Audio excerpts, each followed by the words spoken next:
নমস্কার বন্ধুরা, আজকে আমি আপনাদের সঙ্গে শেয়ার করব গ্রাম্য পদ্ধতিতে কাঁঠালের বিচি পরিষ্কার এবং জনপ্রিয় কাঁঠালের বিচির একটা রেসিপি। দেখতে থাকুন ভিডিওটা, ভালো লাগলে একটা লাইক দেবেন। তো আমি আমার প্রয়োজন মতো এক বাটি বিচি নিয়েছি, উপরে সাদা খোসাটা ছাড়িয়ে, আর এই লাল আবরণটা আছে এটা আমি পরিষ্কার করার জন্য এরকম একটা মাটির চারি নিয়েছি। নেওয়ার পর আমি এর মধ্যে একটু একটু জল দিয়ে এইভাবে বিচিটা পরিষ্কার করে নেব। আর এইভাবে বিচিটা পরিষ্কার করলে মাত্র 5 মিনিটে এক বাটি বিচি পরিষ্কার হয়ে যাবে। কোনো প্রকার গরম জল, বেকিং পাউডার, সোডা, কিছু তুষ বালি কোনো ঝামেলা ছাড়াই কিন্তু পরিষ্কার হয়ে যাবে। তো এই যে এরকম মাটির যে চারিটা আছে এটার কিন্তু ধার আছে, এরকম করে একটু ঘষলেই কিন্তু এই বিচিটা পরিষ্কার হয়ে যায়। অনেক সময় এই বিচিটা যদি পরিষ্কার করার পর একটু লাল লাল যে আবরণটা আছে এটা যদি থেকে থাকে, তাহলে এরকম করে একটু ঘষে নিলে কিন্তু উঠে যাবে। তো আমি এরকম করে একটু একটু জল দিয়ে দিয়ে এটা আলতো হাতে ঘষে নিব। অনেক সময় কিন্তু যদি এই চারির সাথে হাতটা লেগে যায় তাহলে কিন্তু হাতের ক্ষতি হতে পারে। তো এরকম করে আস্তে আস্তে আমি একটু একটু জল দিয়ে দিয়ে এটা ঘষে নিলাম। যেহেতু আমার বিচিটা কম, আমার কিন্তু 5 মিনিটে হয়ে গেছে। যদি বিচিটা বেশি হয় একটু সময় তো অবশ্যই বেশি লাগবে। তো আমি এগুলো ঘষে নিলাম ভালো করে। নেওয়ার পর আমি এখন এগুলো ধুয়ে পরিষ্কার করে নিব।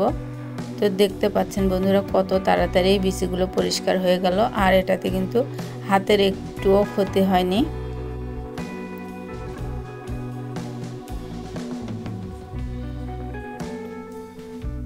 তো বিচিগুলো আমি আবারও ভালোভাবে ধুয়ে নিব। এটাতে যে ময়লাগুলো বেরিয়ে গেল।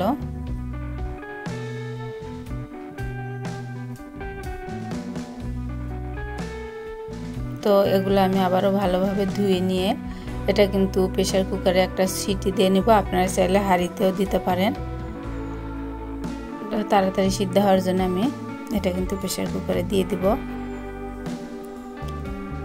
আর এই বিচিটা দেওয়ার পর আমি এর মধ্যে কয়েকটা কাঁচামরিচও দিয়ে দিব। আর আপনারা ঝালটা আপনাদের পছন্দ মতো দিতে পারেন। তো এটা যখন সিদ্ধ হবে তার পাকে আমি এর মধ্যে দেওয়ার যে মশলাটা ওটা রেডি করে নিব। চলুন দেখে নেওয়া যাক রেসিপিটা তৈরি করতে কি কি লাগবে। শুধুমাত্র এই যে কয়েকটা বাদাম আর একটু আদা আমি বেটে নেব। তো ওগুলো আমার বাটা হয়ে গেছে। আপনার চাইলে কিন্তু ব্লেন্ডারে দিয়েও এটা পেস্ট করে নিতে পারেন। তো এটা আমি উঠিয়ে রেখেছি। তো এদিকে আমার বিচিটাও কিন্তু সিদ্ধ হয়ে গেছে।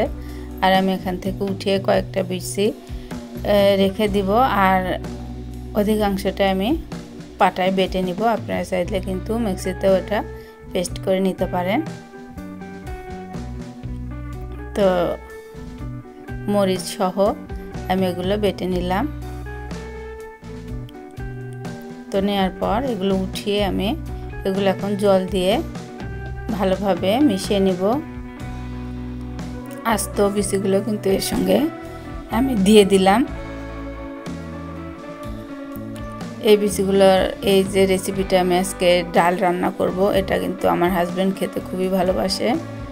তো গ্রামের লোকেরা কিন্তু এইভাবেই খায়। তো যাই হোক, আমি এগুলো কিন্তু ফুটিয়ে নিব আর একটু পাতলা করে দিব। এটা কিন্তু 10 থেকে 15 মিনিট আমি ভালোভাবে ফুটিয়ে নিব, কারণ এটা কিন্তু ফুটানোর উপরে অনেকটা বেশি স্বাদ নির্ভর করে। তো এটা এখন এই অবস্থায় পাতলা আছে, এটা কিন্তু ফুটালে অনেক বেশি ঘন হয়ে যাবে। তো এই পর্যায়ে আমি এর মধ্যে 1/2 চামচ হলুদ গুঁড়া আর স্বাদ মতো লবণ দিয়ে দিব।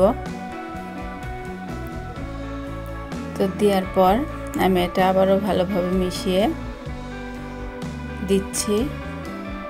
আপনারা এই রেসিপিটা একবার তৈরি করে দেখতে পারেন। এটা কিন্তু ভাত, রুটি কিংবা পরোটা সবার সাথে খুব ভালো লাগে খেতে। আর নিরামিষ একটা রেসিপি, এর মধ্যে কোনো প্রকার পেঁয়াজ রসুন আমি কিচ্ছু দিব না, এমনি রান্না করব। অসম্ভব সুন্দর একটা রেসিপি, গ্রামের লোকেরা এইভাবে খেয়ে থাকে। আপনারা ট্রাই করে দেখতে পারেন, এটা কিন্তু ভালোই লাগবে। তো যাই হোক, এটা কিন্তু অনেকটা পাতলা আছে। আমি মানে কিছুক্ষণ ফুটিয়ে নিয়ে এটা ঘন করে নিব। অনেকটাই কিন্তু ঘন হয়ে এসেছে। আমি এখন এটা নামিয়ে আমি একটা ফোড়ন দিয়ে দেব এখন। তো চুলায় আমি আবারও কড়াই বসিয়ে দিয়েছি আর এখানে আমি তেল দিয়ে দিচ্ছি। তো তেলটা দেওয়ার পর আমি এর মধ্যে শুকনো মরিচ, তেজপাতা আর দারচিনি দিয়ে দিলাম। তো দেওয়ার পর আমি এর মধ্যে জিরা ফোড়ন দিয়ে দিব। আপনারা চাইলে কিন্তু পাঁচ ফোড়ন দিতে পারেন। তো জিরাটা দিলাম, দিয়ে একটু ভাজা ভাজা করে আমি এর মধ্যে দিয়ে দিচ্ছি আদা আর চীনাবাদাম বাটা। তো এক্ষেত্রে আপনারা কিন্তু এর মধ্যে নারকেলও দিতে পারেন, খুবই ভালো হয় খেতে। আর বাদাম দিলেও কিন্তু খুবই ভালো হয়, যার যেটা পছন্দ দিতে পারেন। তো এটা একটু কষিয়ে নিয়ে আমি এর মধ্যে এই বিচির ডালগুলো দিয়ে দিলাম। দিয়ে আমি এটা আবারও ভালোভাবে ফুটিয়ে নিচ্ছি। এর মধ্যে কিন্তু আর কিছুই দিব না।